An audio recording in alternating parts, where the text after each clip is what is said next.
عزت پہ ہاتھ ڈال دیا جائے، تیرے پردے کو نوچ لیا جائے۔ وجہ کیا ہے کہ ہمارے پاس کوئی آپشن دوسرا نہیں ہے، ہمارے پاس نہ تو اپنے اسکول ہے، نہ ہمارے پاس اپنے کالج ہے، نہ ہمارے پاس اپنے انسٹیٹیوٹ ہے۔ عزیزان گرامی، میں نے کہا وقت ہے ابھی کھڑے ہو جاؤ۔ اور آج ایسا نہیں ہے اگر مسلمان یہ سوچتے ہیں کہ ہم غریب ہو گئے ہیں، میں کہا نہ، مسلمان غریب نہیں ہے۔ اگر بیٹے کی شادی ہوتی ہے 25 سے 30 لاکھ خرچ کر دیتا ہے، بیٹی کی شادی ہوتی ہے 50 لاکھ خرچ کر دیتا ہے، میں نے کہا وہ 50 لاکھ بیٹے کی شادی میں خرچ مت کر، اس سے 5-10 لاکھ بچا لے اور لوگ جمع ہو جائیں، قسم اللہ کی 1 سال نہیں لگے گا، اسی کھیرے کی سرزمین پر ایک عالیشان کالج کھڑا ہو جائے گا جس میں بچے آپ کے پڑھ رہے ہوں گے، تعلیم آپ کی قوم لے رہی ہو۔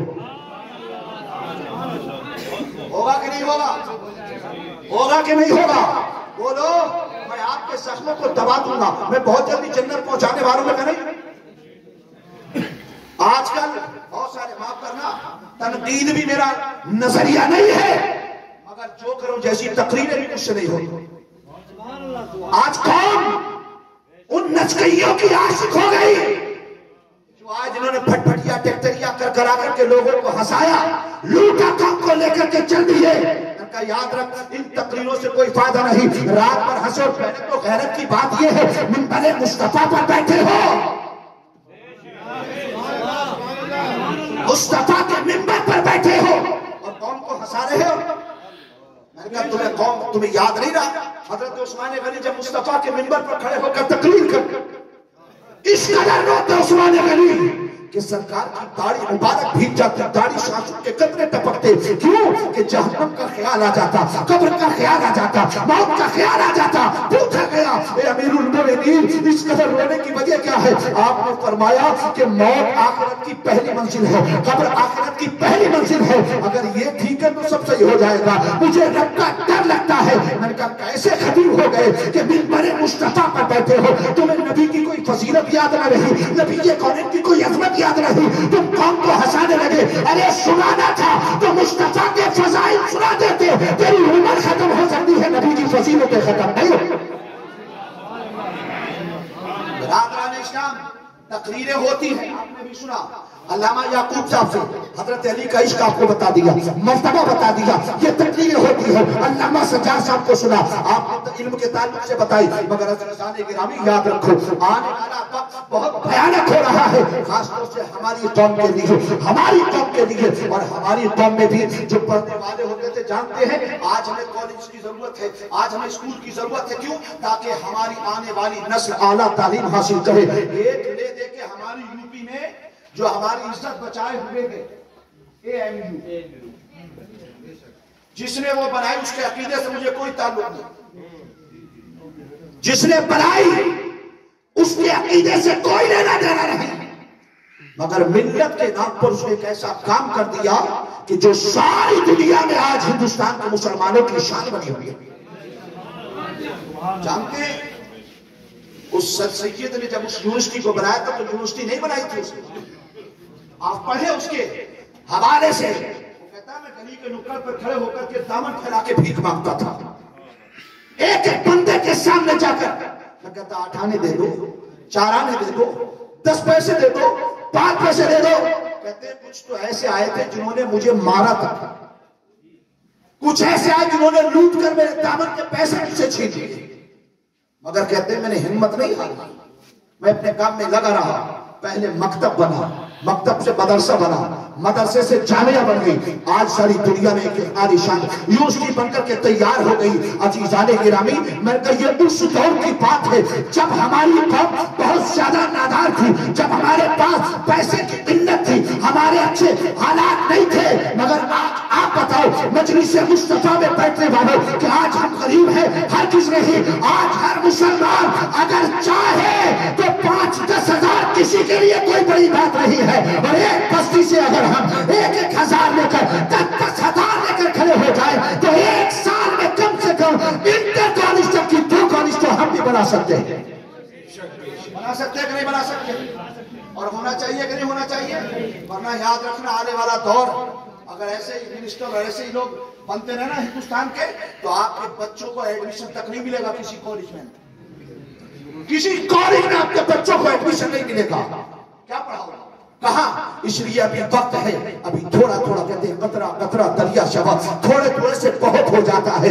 ابھی کھڑے ہو جاؤ، اپنی نرسری کے اسکول بناؤ، اپنے پرائمری اسکول بناؤ، اس کے بعد انٹر کالج بناؤ، اس کے بعد میں آپ ڈگری کالج بناؤ۔ اور یاد رکھو آج رودپور کے غیور مسلمانوں، رودپور کا مسلمان اتنا زیادہ غریب نہیں ہے۔ مثال کے طور پر ہم اگر 1000 کہیں بیٹھے ہیں تو 1000 میں کوئی لکھپتی بھی ہوگا، 1000 میں کوئی کروڑ پتی بھی ہوگا جو اپنے بیٹے کی شادی پر 50 لاکھ خرچ کرتا ہے، وہ 10 لاکھ کبھی اپنی قوم کے لیے بھی دے سکتا ہے۔ اگر اس طرح سے دیا جائے تو قوم کے لیے کوئی بہت بڑی بات نہیں ہوگی۔ آپ آنکھ نیچیں گے، آج کی کل ہوگی، اور آپ کے اس بستی کے اندر، آپ کے شہر کے اندر ایک عالیشان یونیورسٹی بن کر کے تیار ہو سکتی ہے، اور اس میں کمر بستہ ہو جاؤ۔ اور ہم تو یہ کہتے ہیں کہ مدرسوں کو صرف مدرسہ کیوں رکھتے ہیں؟ مدرسوں کو مدرسہ کیوں رکھتے ہو؟ مدرسے میں خالی کیا ضروری ہے کہ قرآن پڑھا دیا جائے بس؟ درس نظامی کی تعلیم ہو جائے، فضیلت کی دستار دے دی جائے بس؟ میں نے کہا مدرسہ ایسا بناؤ کہ ایک طرف ایسے علماء بیٹھ کر بخاری پڑھا رہے ہوں تو دوسری طرف بہت بڑے بڑے میڈیکل سائنس کے جانے والے بڑے بڑے لیکچرار آپ کے بچوں کو میڈیکل کی تعلیم دے رہے ہو کہ آپ کا بیٹا ایک طرف تو عالم دین بنے، دوسری طرف ایک حاذق حکیم کی حیثیت سے بہت بڑا ڈاکٹر بن جائے۔ اور عزیزان گرامی یہ کوئی بہت بڑی بات نہیں ہے۔ آج ہمارا حال کیا ہوتا ہے؟ آج ہمارے یہاں پر جو ٹیوشن لگتی ہے، ٹیوشن جو کوچنگ سینٹر کھولے جاتے ہیں، ہماری قوم میں تو کوچنگ سینٹر تک نہیں، کوچنگ سینٹر تک نہیں۔ ہماری بچیاں جاتی ہیں غیروں کے کوچنگ سینٹر میں، پھر ان کو تاڑا جاتا ہے، انہیں جھانکا جاتا ہے، ان کے ساتھ کھلواڑ ہوتا ہے، ان کی عزتوں پر، ان کے چہروں پر گندی نظریں ڈالی جاتی ہیں۔ کب ہماری غیرت بیدار ہوگی؟ کب ہم کھڑے ہوں گے؟ کب ہماری غیرت جمع ہوگی کہ ہم اپنی قوم کے بچوں کے لیے کچھ کرنے کے لیے اپنے دل کے اندر سوچیں؟ عزیزان گرامی آج ایک آدمی اپنے بیٹے کی شادی کے لیے 50 لاکھ روپے جمع کرتا ہے، 25 لاکھ روپے جمع کرتا ہے۔ میں نے کہا افسوس اس بات پر ہوا کہ تو نے بیٹے کی شادی کے لیے 25 لاکھ روپے جوڑ جوڑ کر کے جمع کیے۔ اگر تو نے یہ 25 لاکھ روپے اپنے بیٹے کی تعلیم پر لگا دیے ہوتے تو بیٹے کی شادی میں 25 لاکھ لگانے کی ضرورت ہی نہیں پڑتی، تیری نسل بھی سدھر جاتی، تیری قوم بھی ترقی یافتہ ہو جاتی۔ مگر افسوس اس بات پر ہوتا ہے کہ آج ہماری قوم کو اس طرف دیکھنے کا کوئی شعور ہی نہیں ہے۔ برادران اسلام ہمیں چاہیے ہم اپنی قوم کے لیے کھڑے ہو جائیں اور اپنی قوم کو اعلیٰ تعلیم دیتے رہیں۔ اس کے بعد ہوتا کیا ہے؟ اگر ہم نے دے کر ہمارے مسلمان نے پڑھ لیا، پہنچ گیا صاحب بی ایڈ تک، اب بی ایڈ تک پہنچ گیا تو اس کو یہ امید ہے کہ مجھے نوکری لگ جائے۔ ارے میں کہا نوکری مت سوچو، یہ سوچو کہ تعلیم حاصل ہو گئی، اور جب علم مل گیا تو پھر علم حاصل کرنے والا بھوکا نہیں مرے گا۔ وہ سب الاسباب میرا رب ہے، وہ اللہ کا دین کی نیت سے، اس کی تبلیغ کی نیت سے حاصل تو کر۔ حضرات محترم جو انسان یہ کہتے ہیں نا کہ نہیں یہ دنیا کی علم ہے، میں نے کہا نہیں ایسی بات نہیں ہے۔ آپ اپنے بچوں کو پڑھائیں، اپنے کانوینٹ کالج بنائیں، اپنے اچھے اسکول بنائیں، اور اس میں اپنے بچے کو اعلیٰ تعلیم سکھائیں۔ آپ کا بیٹا انگلش کا لیکچرار بن رہا ہے، آپ کا بیٹا جب تھوڑا ہوشیار ہوا، اچھی انگلش بولنے لگا، انگلش میں تقریریں کرنے لگا، انگلش میں لیکچر دینے لگا۔ عزیزان گرامی اب آپ پھولے اور خوش ہو جائیں، مگر کس لیے جانتے ہیں؟ جب آپ کا بیٹا اگر انگلش کا لیکچرار بن رہا ہو تو آپ کی زبان پر یہ نہیں آنا چاہیے میرا بیٹا لیکچرار بن گیا اب جا کر کے انگلش کی تعلیم دے گا، بلکہ اس وقت دل کے اندر یہ نیت رکھو آج میرا بیٹا انگلش کی تیاری کر رہا ہے کہ جب انگلش کا پروفیسر بنے گا، انگلش کا لیکچرار بنے گا، اور جب کبھی اسلام پر کہیں حملہ ہوگا، انگلش زبان میں کوئی نبی کی عظمت پر، قرآن کی عظمت پر، اللہ کی عظمت پر اگر انگلش زبان میں کوئی حملہ کرے گا، میرا بیٹا کھڑا ہوگا اس کو انگلش میں جواب دے گا، قسم اللہ کی بیٹا تیرا ABCD پڑھے گا، اللہ تعالیٰ ہر ورڈ کے ذریعے تجھے ثواب عطا فرمائے گا۔ کیوں؟ اس لیے بیٹے نے دنیا حاصل کرنے کے لیے نہیں پڑھی ہے، بیٹے نے انگلش پڑھی ہے تو نبی کے دین کی تبلیغ کے لیے پڑھی ہے۔ انما الاعمال بالنیات، اعمال کا دار و مدار نیتوں پر ہوتا ہے۔ ہماری نیت جیسی ہوگی ہمیں عمل ویسا ہی، ہمیں ویسا ہی اجر و ثواب ملے گا۔ آپ یاد رکھیں جب آدمی میں قابلیت ہوتی ہے نا تو پھر نوکری کے پیچھے اسے نہیں بھاگنا پڑتا، نوکریاں خود اس کے پیچھے بھاگنے لگتی۔ ہندوستان کا سابق راشٹرپتی جس کا نام جانتے ہیں، زیادہ لوگ جانتے ہوں، اے پی جے عبد الکلام، جانتے ہیں اس کا بیک گراؤنڈ، جانتے ہیں اس کی بایوگرافی کے بارے میں پڑھا؟ حضرات محترم، اے پی جے عبد الکلام ایک ملہ مچھوارے کا بیٹا ہے، بیمر کا جسے ہم کہتے ہیں، جو مچھلیاں پکڑ کر بازار میں بیچ کر کھانے کا سامان لاتے ہیں، اس کے یہاں پیدا ہونے والا یہ بچہ، اس کا باپ مچھلیاں پکڑتا بیچتا، اس سے اس کے کھانے پینے کا انتظام چلتا، شروع کا جب اسکول ہے، پرائمری ہے، اس میں پڑھنے جاتا تو تھوڑی سی فیس ہوتی، باپ اسی کھانے سے بچا کر اس کی فیس بھر دیتا۔ عزیزان گرامی، جب آگے بڑھتا رہا اور بڑی تعلیم کے لیے آگے بڑھنا پڑا، تو اب اس کے بعد جب ہائی اسکول کر لیا تو اب اس کے لیے اس کو بڑی فیس کی ضرورت تھی، بڑے کالج کی ضرورت تھی۔ عزیزان گرامی، باپ نے ہاتھوں کو اٹھا کر سرنڈر کر دیا، کہہ دیا کہ بیٹا میرے پاس اتنا مال نہیں ہے کہ اب میں تجھے آگے پڑھا سکوں، میری جتنی کیپیسٹی تھی، میرے پاس جتنی ہمت تھی، میں نے تجھے پڑھا دیا ہے، اب میں اتنا کما ہی نہیں پاتا کہ تیرے اسکول کی فیس بھر سکوں۔ عزیزان گرامی، اے پی جے عبد الکلام نے خود اپنی بایوگرافی میں لکھا، کہتے ہیں جب میری بات یہ ہوئی تو میری بہن کے پاس کچھ زیور رکھا تھا، میرے دادا کے پاس کچھ مال تھا، میرے باپ نے جب مجھے منع کر دیا تو میرے دادا اور میری بہن نے میرا کفالت کی ہے، اس نے اپنے زیورات کو بیچ دیا، بیچنے کے بعد مجھے اوپر کی تعلیم کے لیے میرے پیسے دے دیے گئے، کہتے ہیں میں نے چند سال اس کو خرچہ کر کے اس کی فیس بھر کر اپنی پڑھائی کو آگے رکھا، کہتے ہیں پھر پیسے ختم ہو گئے، اب بہن نے بھی منع کر دیا، اب اپنے پاس بھی کچھ نہیں ہے،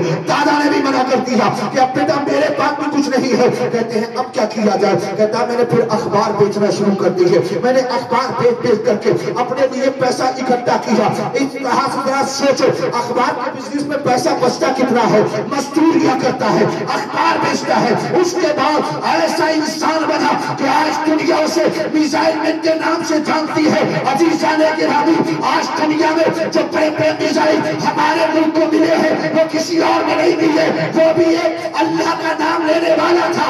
عزیزان محترم، اگر جو اس نے کچھ بھی کیا ہے مگر بطور مسلمان اس نے وہ کارکردگی حاصل کی ہے کہ آج ہندوستان اس کے بنائے میزائلوں پر اپنے آپ کو فخر محسوس کرتا ہے، اور اس نے تعلیم حاصل کر دی تو سارا ملک اس کے پیچھے لگ گیا تھا، اور اس نے کہا دنیا میں ہندوستان میں سب سے بڑا جو ہوگا راشٹرپتی کا ہوتا ہے، اس عہدے تک پہنچانے میں اس کو علم نے ہی تو ترقی دی ہے، اس کا راستہ دیا ہے۔ مگر آج ہمارا حال یہ ہوتا ہے کہ ہم پڑھتے ہیں تو ہمیں نیت یہ ہوتی ہے کہ پتہ نہیں نوکری ملے گی کہ نہیں ملے گی، ہم نوکری حاصل کر پائیں گے کہ نہیں کر پائیں گے۔ میں نے کہا سنو، وہ تو اللہ کا ساز ہے،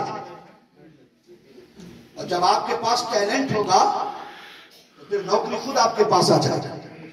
میں نے کہا پڑھو، اسی قرآن کو پڑھ کر کے بہت سارے لوگوں نے آج کالج بنے نا، بلکہ یہ قرآن کی تعلیم مصطفیٰ کی حدیث پڑھی جاتی، اسی کو پڑھ کر کے اعلیٰ حضرت ریاضی کے ماہر ہو گئے، اسی کو پڑھ کر کے ہمارے اسلافوں نے دنیا اور دین کا تمام علم حاصل کر کے دنیا کے سامنے وہ مقام حاصل کر دیا کہ دنیا آج بھی ان کے علم کی بنیادوں کو دیکھتی ہے تو اس کے سروں کی ٹوپیاں گر جاتی ہے۔ برادران اسلام، آقا کریم نے ایسی تھوڑی فرمایا، نبی فرماتے ہیں علماء امتی کا انبیاء بنی اسرائیل، میری امت کے علماء بنی اسرائیل کے انبیاء کی طرح ہے۔ شفا شریف کے حاشیے پر ایک واقعہ نقل کیا گیا، میں آپ کو پہلے وہ واقعہ بتا دوں پھر آگے چلتے ہیں۔ عزیزان گرامی، فرماتے ہیں کہ سرکار کریم صلی اللہ تعالی علیہ وسلم جب معراج میں گئے، ایک شخص نے خواب دکھ رہا ہے، کہتے ہیں سرکار معراج میں گئے، مصطفیٰ نے مسجد اقصی کے اندر تمام انبیاء کی جب امامت فرما دی، مصطفیٰ نے نمازیں پڑھا دی، اس کے بعد سرکار کے لیے منبر لایا گیا، مصطفیٰ جلوہ افروز ہو گئے، کہتے ہیں تمام روحیں جو قیامت تک پیدا ہونے والی ہے سب اس مجلس میں موجود ہے، تمام انبیاء جتنے آ چکے پہلے سرکار سے وہ سارے کے سارے اپنے جسموں کے ساتھ وہاں موجود ہیں۔ آقا کریم کیسے ہی جلوہ افروز ہوئے، کہتے ہیں انہی مجلس میں حضرت موسیٰ کلیم اللہ کھڑے ہوئے، سرکار کی بارگاہ میں عرض کرتے ہیں یا رسول اللہ آپ کا فرمان ہے علماء امتی کا انبیاء بنی اسرائیل، میری امت کے علماء بنی اسرائیل کے انبیاء کی طرح ہے۔ سرکار سرکار نے فرمایا کیوں؟ کہنے لگے سرکار میں کسی ایک ایسے عالم کی زیارت کرنا چاہتا ہوں جو آپ کی امت کا عالم ہوگا، آخر وہ کیسا ہوگا؟ کہتے ہیں جب سرکار نے ایسا سنا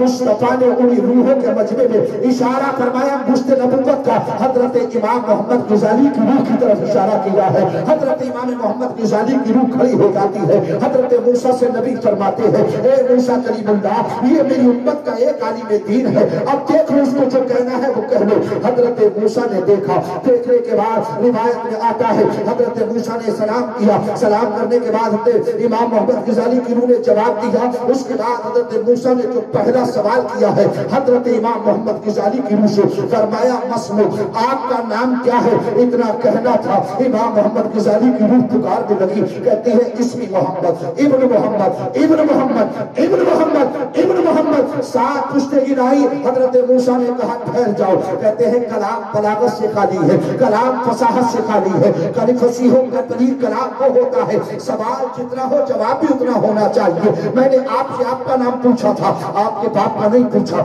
آپ کے دادا کا نہیں پوچھا، آپ کے پردادا کا نہیں پوچھا، آپ کے لقب دادا کا نہیں پوچھا، آپ کو صرف اپنا نام بتانا چاہیے تھا۔ حضرت امام محمد غزالی کہتے ہیں چھوٹا منہ اور بڑی بات گستاخی معاف کرنا۔ حضرت موسیٰ نے فرمایا کیا بات ہے؟ کہنے لگے سرکار یہ میں نے آپ سے ہی تو سیکھا ہے۔ کہنے لگے مطلب؟ کہتے ہیں جب آپ کے ہاتھ میں عصا تھا اور رب نے فرمایا تھا ماں فی یمینک یا موسیٰ، اے موسیٰ تیرے ہاتھ میں کیا ہے؟ تو آپ کو کہنا چاہیے تھا یہ میرا عصا ہے۔ آپ نے کیوں کہا تھا کہ میں اس پر بطریق لگاتا ہوں، میں اس سے پتھر پہ مار کے پانی نکالتا ہوں، میں اس سے بکریوں پر پتے جھاڑتا ہوں، چارہ بناتا ہوں، میں چلتا ہوں تو اس کا سہارا لیتا ہوں۔ عزیزان گرامی حضرت موسیٰ نے اتنا سنا، حضرت امام محمد غزالی سے کہتے ہیں کہ اے محمد غزالی وہ تو میں اللہ سے کلام کر رہا تھا، اس لیے شرف تلمس کے لیے، شرف کلام کے لیے میں نے کلام کو لمبا کیا تھا تاکہ برکت حاصل ہو جائے۔ حضرت امام محمد غزالی کہتے ہیں کہ اے کریم اللہ وہ آپ کا مقام ہے، آپ اللہ سے کلام کر رہے تھے، میں اللہ سے کلام نہیں کر رہا تھا، میں کریم اللہ سے کلام کر رہا تھا، اس لیے برکت حاصل کرنے کے لیے میں نے بھی کلام لمبا کر دیا۔ نعرہ تکبیر، نعرہ رسالت، مسلک اعلیٰ حضرت مولانا محمد تنویر القادری صاحب قبلہ، نعرہ تکبیر، نعرہ رسالت۔ درود پاک سنا دو یار۔ اللہم صلی علی سیدنا و شفیعنا حبیبنا مولانا محمد بارک وسلم، صلاۃ و سلام علیک یا رسول اللہ صلی اللہ تعالی علیہ وسلم۔ برادران اسلام اس لیے ہمیں چاہیے، قرآن نے فرمایا قل هل یستوی الذین یعلمون والذین لا یعلمون، حبیب آپ کہیے کیا پڑھنے والے اور نہ پڑھنے والے، جاہل اور عالم برابر ہو سکتے ہیں؟ قرآن نے کہا نہیں۔ عزیزان گرامی اس لیے یاد رکھو اپنے آپ علم حاصل کرو، اور سرکار کا وہ فرمان بھول گئے۔ آج ساری دنیا کے اندر کہا جاتا ہے آج سب شکشا ابھیان چلا ہمارے ملک کے اندر، سن 1980 سے، کب سے سب شکشا ابھیان، کیوں کہ اس میں کون کون شکشا حاصل کرے گا؟ بوڑھا ہو وہ، بچہ ہو وہ جو 60 سال کا ہے، 65 سال کا ہے، 70 سال کا ہے۔ عزیزان گرامی 85 میں ہوا، سن 2004 میں لاگو کر دیا گیا۔ حضرات محترم ہم نے کہا یہ تو آج دنیا چل رہی ہے، یہ آج دنیا کر رہی ہے کہ ہر آدمی کو شکشا پراپت کرنا چاہیے، ہر آدمی کو تعلیم حاصل کرنا چاہیے۔ میں نے کہا پہلے اسلام کے دامن میں جھانک کر دیکھو، اور چلو 1450 سال کے پہلے آپ پہنچو نبی کونین کی بارگاہ میں، سرکار فرماتے ہیں اطلبوا العلم من المہد الی اللحد، کہ مہد سے جھولے سے لے کر پالنے سے لے کر قبر کی منزل تک علم حاصل کرتے رہو۔ عزیزان گرامی میں نے کہا دنیا نے آج کہا کہ ہر آدمی کو تعلیم حاصل کرنا چاہیے، ہر آدمی کے پاس علم ہونا چاہیے، مگر مصطفیٰ نے 1450 سال پہلے کہا تھا کہ عمر کتنی بھی ہو جائے آپ پیدا ہونے سے لے کر قبر کی منزل تک چلے جاؤ، مگر کبھی بھی آپ کو علم سے دور نہیں ہونا ہے۔ ہر دن ہر لمحہ آپ کو تعلیم حاصل کرنا ہے، جتنا علم بڑھتا چلا جائے گا آپ اتنا ہی زیادہ عروج پاتے چلے جائیں گے۔ عزیزان گرامی جس قوم کے پاس علم ہو جاتا ہے وہ قوم دنیا میں ترقی یافتہ ہو جاتی ہے۔ اس کی مثال ہمارے سکتی ہے. ہم دیکھ رہے ہیں کہ ہمارے ملک میں عیسائیوں کی پرسنٹیج 1.5 سے 2% ہے, مگر آج کے جتنے اسکول ہیں وہ سارے کے سارے ٹاپ کے ہیں. آج جتنے کالج ہیں وہ سارے کے سارے ٹاپ کے ہیں. آپ ایک اسکول برابر سے بنا کر کھڑا کرو اور آپ دیکھنا کہ آپ کے اسکول میں بچے وہ آئیں گے جن کے ماں باپ کے پاس میں کھانے کا پیسہ نہیں, اور جن کے پاس بزنس ہے ان کے پاس اچھا خاصا سامان مال مہیا ہے, تو وہ آپ کے اسکول کالج میں نہیں آئیں گے. وہ پھر ان کے سینٹ جارج میں جائیں گے, سینٹ پال میں جائیں گے, سینٹ میری میں جائیں گے. کیوں؟ اس لیے کہ ان کے بچوں کو انگلش میڈیم پڑھنا ہے, انگلش تعلیم حاصل کرنا ہے, اور وہ اس کی پے کر سکتے ہیں, اس کی فیس پے کر سکتے ہیں. میں نے کہا یہ آپ نے سوچا تھا, انہوں نے آپ کے بچوں کا برین واش کرنا شروع کر دیا. آج اسی کا اثر ہے کہ سن 2014 سے لے کر اب تک تقریباً 6 لاکھ مسلمان بچیاں غیر مسلموں سے شادی کر چکی ہے. وجہ یہ ہے کہ آپ کے پاس میں کوئی اسکول ایسا تھا ہی نہیں جہاں آپ اپنی بچی کو ڈاکٹری کی تعلیم بھی دیتے اور سیرت فاطمہ کے باب بھی پڑھا رہے ہوتے. آپ کی بچی پڑھ کر کے بتاتی کہ فاطمہ کی سیرت ایسی تھی, وہ آپ کی بیٹی ڈاکٹر بھی بن جاتی, مگر سیدہ فاطمہ کے پردے کا لحاظ دیکھ رہی ہے. ہمارے پاس کوئی کالج ہے, ہمارے پاس کوئی ایسا پڑھانے کے لیے کوئی انسٹیٹیوٹ. عزیزان گرامی بھی وقت ہے, ہمیں چاہیے کہ ہم مدرسوں کو بھی آنا کر دیں. ایک طرف درسگاہ پر ایسے علماء بیٹھ کر آپ کے بچوں کو قال اللہ و قال رسول کی بات پڑھائے, اور دوسرے کلاس میں جا کر ایک بہت بڑا بزنس مین, ایک بہت بڑا بزنس کا پروفیسر, ایک بہت بڑا ڈاکٹر میڈیکل کا پروفیسر, ایک بہت بڑا لا کا پروفیسر آپ کے بچوں کو تعلیم دے رہا ہو, تاکہ آپ کا بچہ وکیل بھی بن کر کے نکلے, آپ کا بچہ ڈاکٹر بھی بن کے نکلے, آپ کا بچہ انجینئر بھی بن کر کے نکلے. عزیزان گرامی یاد رکھو, جب آپ کی قوم کا یہ روشن مستقبل ہوگا, پھر آپ کو کسی کے سامنے جھکنے کی ضرورت نہیں ہوگی, پھر آپ کو کسی کے سامنے ہاتھ پھیلانے کی ضرورت نہیں ہوگی. کیوں؟ اس لیے کہ جس کے پاس اپنا کچھ ہوتا ہے وہ بھیک نہیں مانگتا, بھیک مانگتا ہی وہ ہے جس کے پاس اپنا کچھ نہیں ہوتا, جس کے پاس اپنا کچھ نہیں ہوتا. اور وہ ہم ہیں کہ ہمارے پاس ہمارا کچھ ہے ہی نہیں. لے دے کر کے ہم نے چند مدرسے قائم کر دیے, مدرسوں میں بھی ہم نے وہ انتظامات نہ دیے جس سے کہ سرکار کی حدیث کا بھی صحیح سے علم ہو سکے. ہمیں چاہیے کہ ہم اس طرف توجہ دیں. شادیوں کو سستا کر لو, سستا, یہ فضول خرچیاں چھوڑ دو. بچوں کو تعلیم دو, تعلیم, تاکہ تیرا بچہ کسی کے سامنے پھر ہاتھ پھیلانے والا نہ ہو. دنیا تیرے بچے کے سامنے ادب کے ساتھ کھڑی ہے. جس کے ہاتھ میں قلم آتا ہے نا, قلم کا وہ پاور ہوتا ہے جو توپ کی پاور بھی نہیں ہوتی, جو میزائل اور بم کی پاور نہیں ہوتی. وہ قلم میں طاقت اللہ نے عطا فرمائی ہے. اپنے بچوں کے ہاتھوں میں قلم دے دو تاکہ ساری دنیا کے سامنے, کیوں قلم کا فیصلہ جو ہوتا ہے اس کے سامنے سب ہار جاتے ہیں, سب ہار جاتے ہیں. اس لیے عزیزان گرامی ہمیں چاہیے کہ ہم اپنے بچوں کے روشن مستقبل کے لیے تعلیم کو عام کرتے رہے. اور تعلیم حاصل کرنے کا انداز کیسا ہوتا تھا ہمارے اسلاف کا, آج ہمارے بچوں میں بھی, کیونکہ ہمیں تربیت ان کو نہیں دی ہے. میں آخری بات کہہ کر گزر جاؤں. حضرت امام شافعی کا نام سنا ہے؟ امام شافعی, حضرت امام شافعی بچپن میں یتیم ہو گئے, والد کا سایہ اٹھ گیا. جب آپ بہت چھوٹے سے تھے, ماں نے کفالت شروع کر دی, ماں پڑھاتی رہی. عزیزان گرامی ذرا غور کرو کہ آپ کا اتنا غربت کا دور ہے کہ آپ اپنے نوٹس بنانے کے لیے, کچھ لکھنے کے لیے کاغذ تک میسر نہیں ہوتا تھا. حضرت امام شافعی نے خود لکھا ہے, کہتے میرے پاس نہ قلم دوات تھی نہ کاغذ.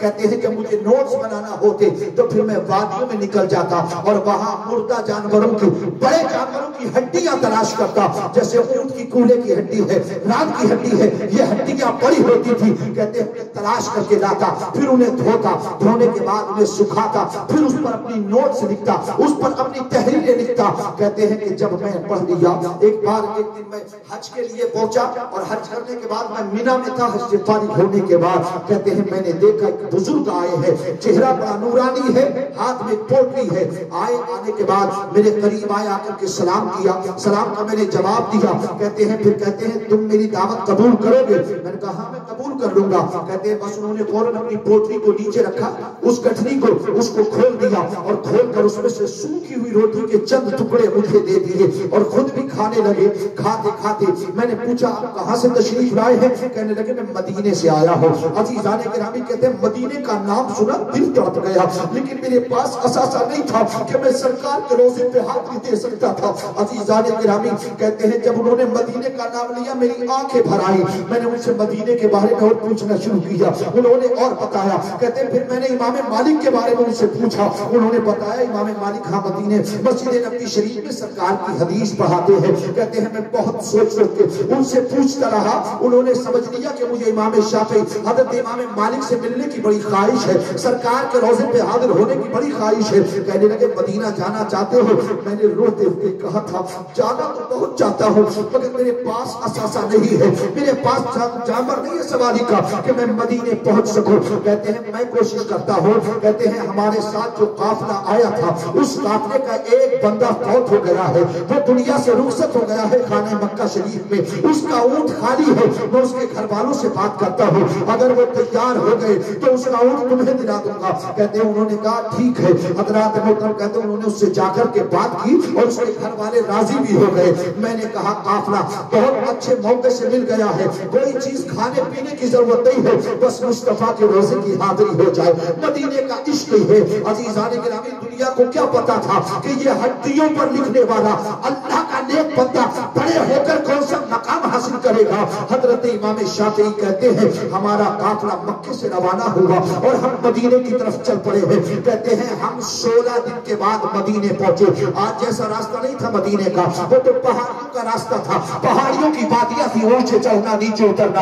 کہتے ہیں 16 دن میں پہنچے. حضرت امام شافعی کہتے ہیں میں نے 16 دن میں 16 قرآن ختم کر دیے. راستے میں قرآن پڑھتے پڑھتے میں مدینے پہنچ گیا. کہتے ہیں جب ہم پہنچے تو ظہر کی نماز کا وقت تھا. گئے جا کر جماعت ہو رہی تھی, نماز میں داخل ہو گئے, نماز ادا کر دی. ابھی نماز ختم ہوئی تھی, میں نے دیکھا ایک لمبے سے قد کا بندہ ہے, چہرہ بہت نورانی ہے, ایک چادر کاندھوں پر پڑی ہے, ایک چادر نیچے بندھی ہوئی ہے. کہتے ہیں قریب آئے, منبر کے قریب بیٹھ کر کے کہتے ہیں قال قال رسول اللہ صلی اللہ علیہ وسلم. کہتے ہیں بس اتنا سنا, پوری مسجد میں سب سے بچ گئی, سارے لوگ آپ کے سامنے بیٹھ گئے. کہتے ہیں حضرت یہی امام مالک تھے جو اپنے تلامذہ کو حدیث کی املا کرا رہے تھے, حدیث لکھوا رہے تھے. عزیزان گرامی کہتے ہیں جب لوگوں نے املا لکھنا شروع کر دیا, ان کے پاس قلم دباغ تھے, ان کے پاس پیپر تھا, ان کے پاس کاغذ تھا, وہ حدیثیں لکھنے لگے. مگر میں تو مسافر تھا, میرے پاس تو کچھ تھا ہی نہیں, میں کیسے لکھتا. عزیزان گرامی کہتے ہیں میں انہی بچوں میں بیٹھ کر سرکار کی حدیثوں کو سننے لگا. کچھ دیر گزر گئی تو مجھے سامنے پڑا ہوا تنکا نظر آیا. میں نے اس تنکے کو اٹھایا اور اپنے ہتھیلی پر تنکے سے سرکار کی حدیثوں کو لکھنا شروع کر دیا. عزیزان گرامی کہتے ہیں حضرت امام مالک حدیثیں لکھواتے رہے. آپ نے اس مجلس میں 100 حدیثیں لکھوائی. کہتے ہیں نماز عصر کا وقت ہو گیا, لوگ اٹھے اپنی حاجتوں کے لیے وضو بنانے کے لیے چلے گئے, مگر مجھے وضو بنانا نہیں تھا, میرا وضو تھا, میں بیٹھا رہا. حضرت امام مالک مجھے دیکھ رہے تھے, قریب بلایا اور بلانے کے بعد مجھ سے کہا یہ تم تنکے سے کیا کر رہے تھے؟ کہا میں نے کہا میں سرکار کی حدیث لکھ رہا تھا. کہا لاؤ دکھاؤ. کہتے میں نے حدیث سامنے کی, اپنی ہتھیلی سامنے کی, تو اس پر تو کچھ لکھا ہی نہیں تھا. حضرت امام مالک نے فرمایا یہ تو مصطفیٰ کی حدیث کے ساتھ کھلواڑ ہے, یہ سرکار کی حدیث کے ساتھ بے ادبی ہے, تمہیں ایسا نہیں کرنا چاہیے تھا. حضرت امام شافعی کہتے ہیں میں نے کہا کہ میں نے صرف تشبہ حاصل کرنے کے لیے جب طلبہ کو لکھتے دیکھا, اور میرے پاس کچھ نہیں, میں مسافر ہوں, میرے پاس کوئی اثاثہ نہیں کہ میں قلم دباغ کا پیپر حاصل کر سکوں, میں نے ان کی مشابہت کے لیے صرف تنکے کو اٹھا کر ہاتھوں کو لکھا ہے, باقی ساری حدیثیں تو میں نے اپنے دل پر لکھی ہے. عزیزان گرامی حضرت امام مالک نے فرمایا میں نے اس مجلس میں 100 حدیثیں پڑھی ہے, تم نے کتنی یاد کری, مجھے آدھی حدیثیں سنا دو. کہتے ہیں جب انہوں نے اتنا کہا میں نے کہا ٹھیک ہے سرکار. کہتے ہیں میں نے سنانا شروع کی اور سرکار امام مالک کو میں نے 100 کی 100 حدیثیں اسی سند کے ساتھ سنائی جس سند سے جس کے بعد انہوں نے پڑھی تھی. کہتے ہیں میں نے جب سنا دی فوراً انہوں نے گلے سے لگا کر کے کہا تھا کہ اللہ تبارک و تعالیٰ تمہیں بے شمار علم کی دولت عطا فرمائے گا.